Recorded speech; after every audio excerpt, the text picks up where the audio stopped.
សួស្តីខ្ញុំបាទតែសុខជឿនសូមបង្ហាញអំពីរបៀបបង្កើតផែនដីដែលមានចលនាជាដំបូងគឺយើងចូលទៅ download នៅក្នុង link ខាងក្រោមវីដេអូនេះសិនដើម្បីបាន footage បន្ទាប់ពី download យើងបាន footage 4ដើម្បីយកមកធ្វើជារាងផែនដីឥឡូវនេះខ្ញុំចាប់ផ្ដើមធ្វើវាតែម្ដងចូលទៅក្នុងបច្ចេក double click គឺ footage ខ្ញុំគឺដាក់នៅក្នុងលើ desktop តមកខ្ញុំ import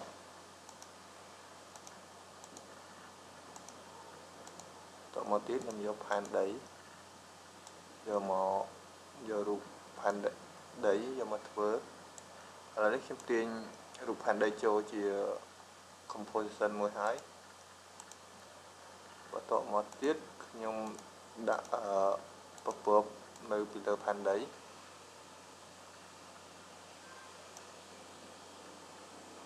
ពេលនៅពេលដែលយើងដាក់ពីលើផែនដីគឺវាបាត់រូបផែនដីដើម្បីឲ្យឃើញផែនដីយើងជ្រើសយក mode បើសិនជាអត់ឃើញទាំង mode គឺយើងអាចចុចនៅលើ icon នេះតមកវានឹងបង្ហាញ mode ជ្រើសរើសវាយកវា screen អូខេឥឡូវយើងឃើញពពកនៅពីលើផែនដីហើយ scale វាតូចតិចមក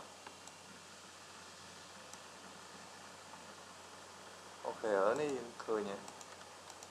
នេះផែនដីនេះដាក់ពពកពីលើបន្តមកទៀតយើងធ្វើចលនា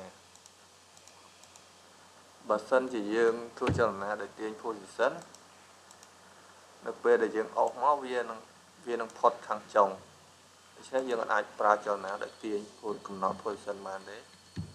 គ្រូសិតមកវិញយើងប្រើ plugin មួយឈ្មោះចូលក្នុង effect preset នេះយើងវាយ motion clear នេះគឺបង្ហាញមកហើយនៅក្នុង effect styline នេះ motion clear ទាញមកដាក់នៅលើ cloud នេះដើម្បីឲ្យពពកនេះមានចលនាបន្តមកទៀតយើងកំណត់ keyframe របស់វាដល់ត្រឹម30វិនាទីខ្ញុំទាញឲ្យវាមានចលនាពពកតិចមកអូខេឥឡូវខ្ញុំ play វាមើលខ្ញុំឃើញថាវាដើរដែរគាត់យឺតបន្តិចមើលអត់ចង់ដឹងឲ្យទាញថែមនេះទៀត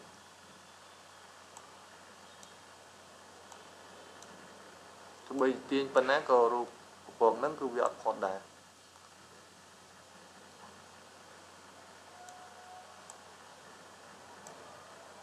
ទាញទៀតចុះ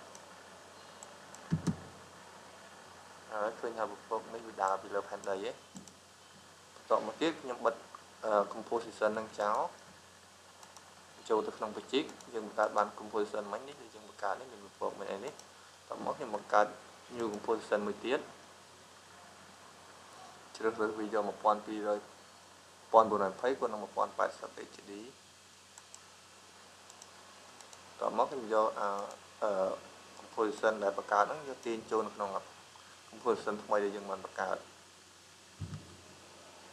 ឃើញនេះរូបរាងវានេះ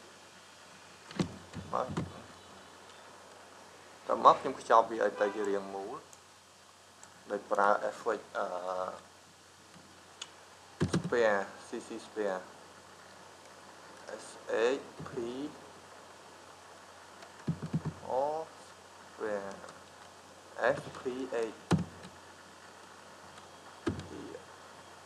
O với SPHE មករកមើលវា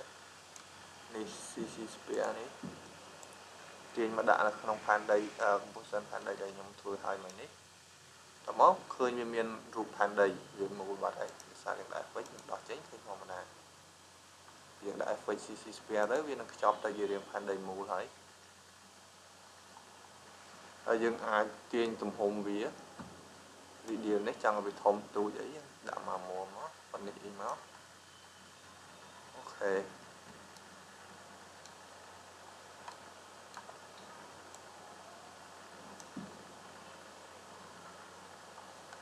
ចង់ zoom ធំទូចយើង scroll មកកណ្ដាលមកបន្ទាប់មកខ្ញុំចង់ពវល់វាគឺចូលកន្លែង rotation នេះគឺខ្ញុំអាចពវល់វាបានឧទាហរណ៍ខ្ញុំចង់ពវល់ y អូខេឃើញវាពវល់ហើយរត់សិតមកវិញឥឡូវនេះខ្ញុំកំណត់វាហើយហ្មងទៅខ្ញុំខ្ជិលធ្វើភាសាទៀតចុច key frame ចុចលើម៉ោងនេះដើម្បីកំណត់ key frame វាតមកដល់30ខ្ញុំទាញវាវិលមកខាងនេះចាវិលទៅខាងណាចាវិលមកខាងនេះអូខេឥឡូវខ្ញុំ play វា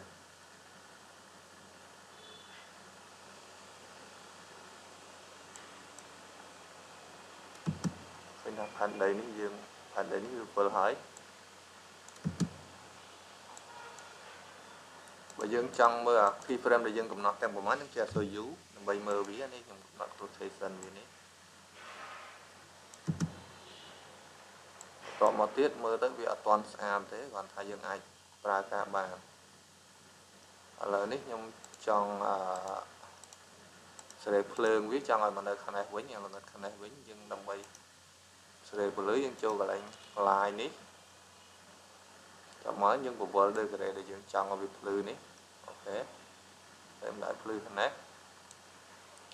តមកទៀតខ្ញុំតម្លើងពលឺវាភ្លឺតិចទៅតមកកន្លែងលងិតនេះគឺយើងប្រើ ambient យើងចូលនៅក្នុង setting មកពី ambient នេះឲ្យយើងភ្លឺតាមនេះតិចមកអូខេហើយកន្លែងភ្លើងនេះយើងចង់ឲ្យវាហើយតិចភ្លឺតិចឬក៏ខ្លាំងនេះយើងអាចដាក់តាមចិត្តយើងព្រោះយើងចង់បានប៉ុណ្នេះភ្លឺខ្លាំងទីពលឺប៉ុណ្ណឹងឲ្យខ្លាំងតិចមកតមកទៀតយើង duplicate វាមួយទៀតដាក់ឲ្យភ្លឺខ្សោយវិញ Control D duplicate វាបាន2មកអាមួយទៀតកន្លែងភ្លើងនេះគឺខ្ញុំទាញឲ្យវាភ្លឺមូលវិញប៉ុន្តែខ្ញុំថយពលឺវាឲ្យត្រឹម100អីមកតាមមកទាញវាដាក់ខាងក្រោមមកខាងភ្លឺខ្លាំងនេះខ្ញុំចូលយកពាក្យ screen អូភ្លឺខ្លាំងថយអាខមតែភ្លឺអាខមនេះទៀត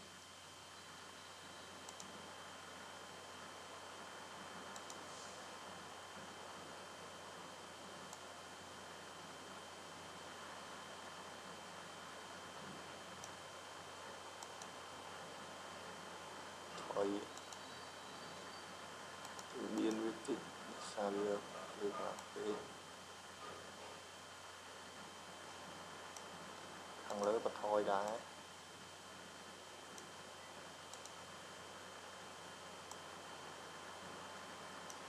អូខេឥឡូវឃើញបានរៀនគាត់បើជាងមុនតិចហើយ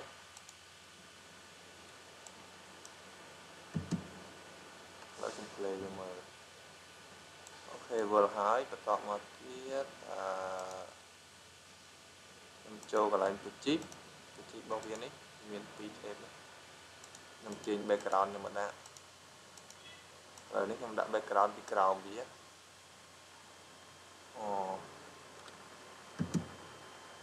ហើយយើងអាចទាញចលនា background ឲ្យវិល scale វាតិចមកយើងអាចទាញវាឃើញវិលតិចមកក៏បានដែរឧទាហរណ៍ position 70p កំណត់ keyframe ដល់ចប់យើងទាញវាមកត្រឹមនេះឯណាតោះមកយើង play ទៅយើងឃើញវាវិលហើយទាញខុសយើងគួរតែដាក់វាវិលឲ្យវិលមកខាងនេះវិញreverse វា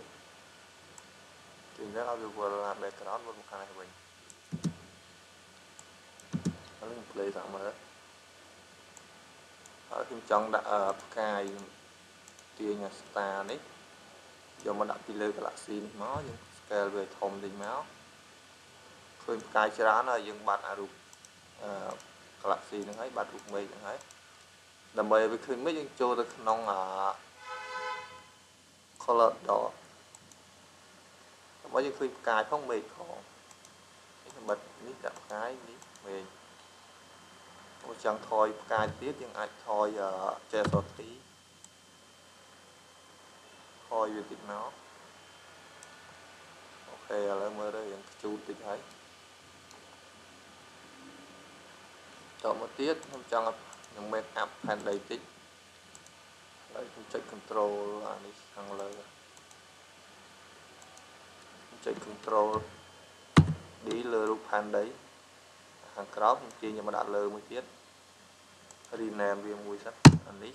យើងចាំងពលឺអាភ្លឺខ្លាំងហើយមកចំណិតបន្តិចនេះដាក់ដាក់អីបាទ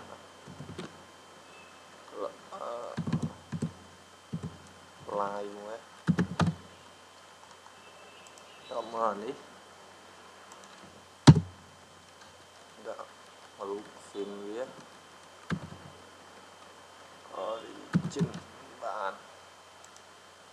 តមកទៀតខ្ញុំចង់ make up វាឲ្យវានេះតិច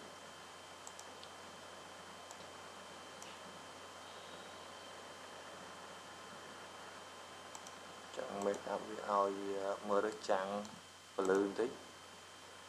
ខ្ញុំចូល effect color correct ឈូសទីនហើយខ្មៅដូរអក្សរអក្សរក៏សតមកទៀតចូល effect ទៀតចូល stylize យកពាក្យ glow នេះខ្ញុំយកជ្រើសរើសយក on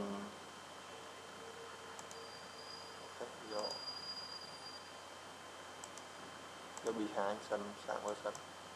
តមកទៀតជ្រើសរើស color ពី A ទៅ B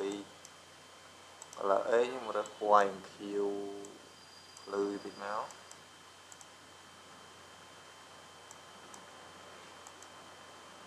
ដល់មក B ខ្ញុំរើស hue យ៉ាងចាស់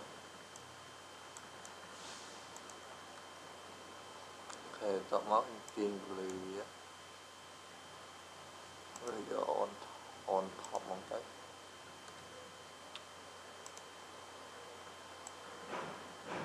ទាញឲ្យវាចាស់ចុំយ៉ាអត់ឃើញពណ៌អត់ហើយ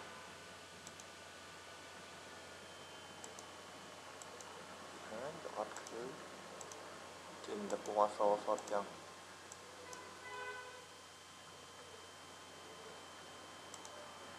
ហើយឥឡូវបើវាមិនចេញពណ៌ទេកាច់ color វាចូល color មួយទៀតយក color correction ខើមកយើងយកពណ៌ជ្រើសរើសយកពណ៌ខៀវបាច់ខៀវមកយើងកាត់ពណ៌វា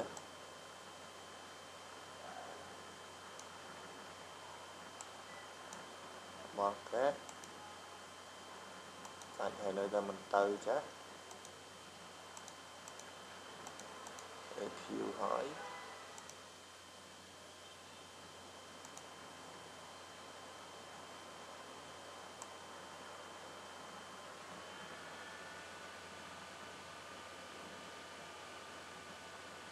ឥឡូវយើងរើសយកពណ៌មកទៅពណ៌ខៀវ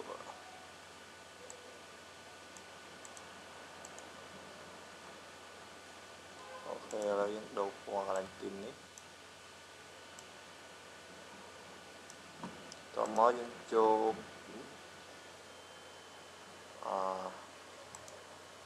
យកពាក្យ screen មក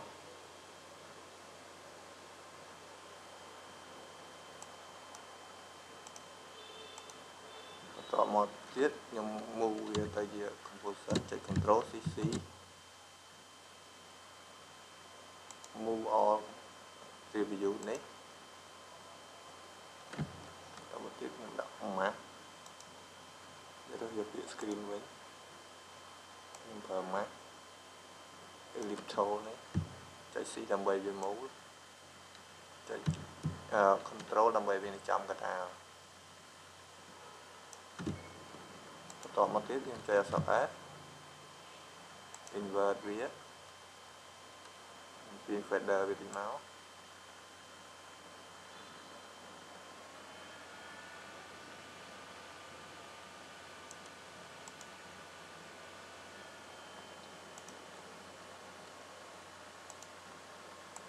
យក add វិញអូ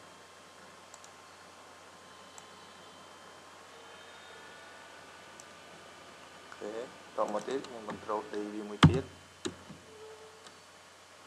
ជាស S ថយ feather វាសពូវិញមើលទៅដូចជាចាំងទៅក្រៅខ្លាំងពេកមិនចាំសតទីខ្ញុំបន្ថយ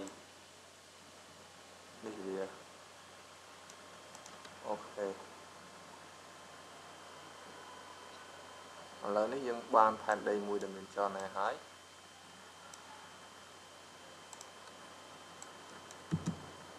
ខុសរឿងថា background ហ្នឹងវាពណ៌វាស្លេកពេកអញ្ចឹងយើងដាក់ background វាឲ្យវាខៀវតិចមក color correction យកនេះទៅបាន full saturation ទាញវាដែរយកពណ៌វាស៊ីជាមួយផែនដីអូខេពណ៌នេះហើយយើងថែមcolor វាចន្ទ្រាស់ខ្លាំងតិចមកបបល់វាចំពណ៌ទៅអូខេ